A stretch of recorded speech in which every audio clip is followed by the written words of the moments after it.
yang berjudul Peduli Sekitar, Peduli Sesama, Aksi Nyata untuk Masyarakat, dengan tema Sharing by Caring. Dengan saya Cindy Laura, dengan saya Nisa Campaka Nauli, saya Iman Idam Takim. Yuk simak presentasi kita berikut ini. Latar belakang kegiatan dan tujuan CSR dari proyek kami. Di tengah hiruk-pikuk kehidupan kota, kalian sadar gak sih bahwa masih banyak saudara kita yang berjuang untuk memenuhi kehidupan dasar mereka, seperti anak-anak jalanan yang kekurangan asupan gizi, warga prasejahtera yang kesulitan memenuhi kebutuhan mereka, dan anak-anak panti asuhan yang membutuhkan uluran tangan. Banyak anak jalanan, warga prasejahtera, dan penghuni panti asuhan masih kesulitan memenuhi kebutuhan dasar mereka. Jadi, pada itu kegiatan CSR kita ini hadir ada 3 aksi, yaitu aksi berbagi makanan bergizi, survei pada tanggal 15 Januari 2025 di Jalan Kayu Manis, Jalan Sawah 3, dan Jalan Pasar Rumput. Kami menemukan 10 anak jalanan dan orang tua anak jalanan. Mereka membutuhkan asupan bergizi. Kami menyalurkan makanan sehat untuk membantu mereka. Lalu kedua ada berbagi sembako, mensurvei di Jalan Pisangan Baru hingga Jalan Kelapa Sawit Raya pada tanggal 17 Januari. Dipilih karena dekat dan banyak warga prasejahtera. Bantuan berupa beras, minyak, gula, dan kebutuhan pokok lainnya disalurkan kepada mereka yang membutuhkan. Namun pada saat survei ada 6 orang sampai 8 orang yang membutuhkan. Namun pada saat pembagian hanya 3 orang saja. yang ketiga yaitu proyek CSR kami, yaitu ada donasi pakaian layak. Kami mendonasikannya kepada Panti Asuhan Pria Yatim Duafa di Kayu Manis. Kami memilih panti asuhan tersebut karena lokasinya strategis dan sesuai dengan tujuan ini. Pakaian bekas layak kami dikumpulkan dan tersortir untuk dipilah agar masih bisa pakaian yang layak pakai kepada panti asuhan. Selanjutnya ada kegiatan ini bertujuan untuk yang pertama, ada meningkatkan kesadaran generasi muda terhadap isu sosial di sekitar mereka. Yang kedua ada meringankan beban ekonomi masyarakat yang kurang mampu melalui pemberian makanan bergizi, sembako, dan berbagi pakaian bekas layak pakai. Yang ketiga ada berkontribusi pada pengurangan limbah tekstil untuk mendukung keberlanjutan lingkungan. Lalu ada kegiatan CSR. Kegiatan CSR kita itu charity atau amal, merujuk pada tindakan membantu orang yang membutuhkan dengan memberikan uang atau bantuan lainnya. Charity biasanya dilakukan oleh organisasi nirlaba yang berusaha meningkatkan kesejahteraan masyarakat. Mereka mengumpulkan dana dan sumber daya untuk membantu berbagai program sosial, kesehatan, pendidikan, dan lingkungan. Kita melakukan kegiatan yang termasuk dalam kategori charity, yaitu kegiatan berbagi sembako, pakaian bekas layak pakai, dan makanan kepada warga yang membutuhkan seperti anak jalanan, panti asuhan, dan warga jalanan. Dengan kelima, pengamen dan pengemis. Lalu selanjutnya ada pendekatan CSR. Pendekatan tradisional dari Joe Crowthy tahun 2011 mengemukakan bahwa tanggung jawab sosial perusahaan atau CSR telah muncul sebagai konsep untuk bisnis yang mulai berkembang.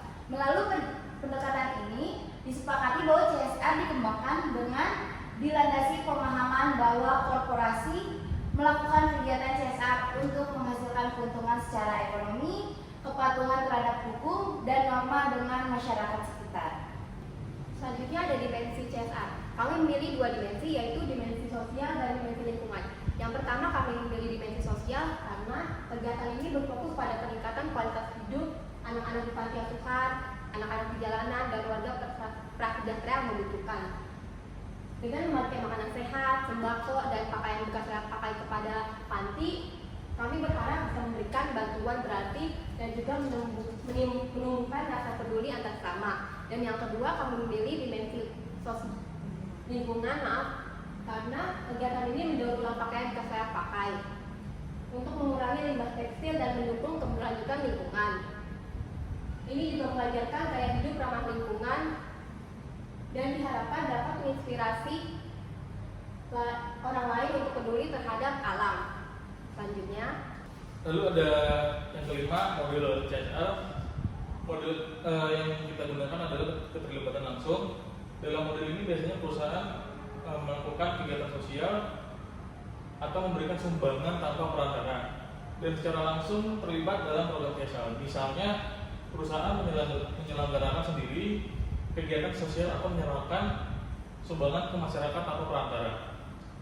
Kita melakukan kegiatan keterlibatan langsung yang di mana kita mendatangi anak jalanan, warga jalanan dan panti asuhan untuk melakukan kegiatan guna melaksanakan target kesejahteraan sosial di kalangan masyarakat yang membutuhkan. Dan selanjutnya target CSR. Anak jalanan atau anak-anak jalanan seringkali menghadapi keterbatasan akses terhadap kebutuhan dasar, termasuk makanan bergizi dan perhatian sosial. Dan kedua, pengamen dan pemulung. Seringkali pengamen dan pemulung menghadap keterbatasan akses terhadap kebutuhan dasar, termasuk makanan bergizi, pendidikan, dan perhatian sosial. Dan terakhir, panti asuhan mendonasikan pakaian panti asuhan mendonasikan pakaian bekas layak pakai ke anak-anak panti asuhan. Selanjutnya, mapping kegiatan CSR. Mapping yang saya lakukan di sini dengan tema berbagai makanan bergizi ke anak jalanan. Kegiatan yang saya lakukan, survei ke alamat tujuan yang ingin dibagikan dan membuat makanan bergizi untuk dibagikan. Dan terakhir, pembagian makanan bergizi dengan anak jalanan dan orang tua anak jalanan. Timeline kegiatan pada tanggal 15 Januari 2025, saya survei ke alamat tujuan yang ingin dibagikan. Pada tanggal 22 Januari 2025, saya mempersiapkan makanan untuk dibagikan. Terakhir, 22 Januari 2025, pembagian makanan kepada anak jalanan dan orang tua anak jalanan. Lalu yang kedua, saya di Monika yang bertemakan berbagi sembako kebutuhan dasar kepada warga jalanan yang membutuhkan. Lalu untuk kegiatan yang dilakukan, yang pertama ada mensurvei daerah yang dituju untuk membagikan sembako. Lalu kedua ada membeli bahan dasar yang dibutuhkan. Lalu yang ketiga ada pembagian sembako kepada yang dibutuhkan. Lalu untuk timeline kegiatannya, yang pertama ada pada tanggal 13 Januari 2025 mensurvei ke daerah yang dituju untuk pembagian sembako. Lalu yang kedua pada tanggal 21 Januari 2025 menyiapkan sembako seperti beras, minyak, indomie, dan susu. Lalu yang ketiga pada tanggal 22 Januari 2025 waktu pembagian sembako. Ada proyek saya yaitu berbagi pakaian bekas layak pakai kepada panti asuhan yatim duafa yang berlokasi di Kayu Manis. Kami pertama melakukan survei lokasi untuk mendonasikan pakaiannya. Yang kedua, kami juga menyerahkan pakaian bekas layak pakai agar mereka bisa memakainya nyaman dan juga tidak kotor. Yang ketiga, ada pembagian pakaian bekas layak kepada panti asuhan di Kayu Manis. Timeline kegiatannya pada 14 Januari 2025, kami melakukan pencarian dan seleksi panti asuhan.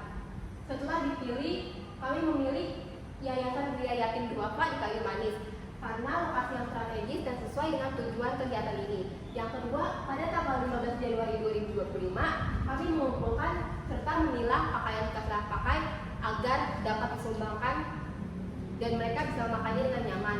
Dan yang ketiga, pada tanggal 22 Januari 2025, pelaksanaan langsung kegiatan CSR di Yayasan Gria Yatim dan Duafa, yaitu penyerahan donasi pakaian. Selanjutnya, output CSR. Yang pertama, terbangunnya solidaritas dan hubungan sosial yang lebih erat. Anak-anak jalanan, orang tua mereka, serta perusahaan membangun hubungan emosional yang positif melalui kegiatan kebersamaan. Yang kedua, ada membantu memenuhi kebutuhan sandang yang layak bagi anak-anak di panti asuhan. Lalu yang ketiga ada meningkatkan kesadaran masyarakat terjadinya perubahan sikap positif masyarakat terhadap warga jalanan yang membutuhkan. Berikut ada dokumentasi kegiatan dari proyek kami.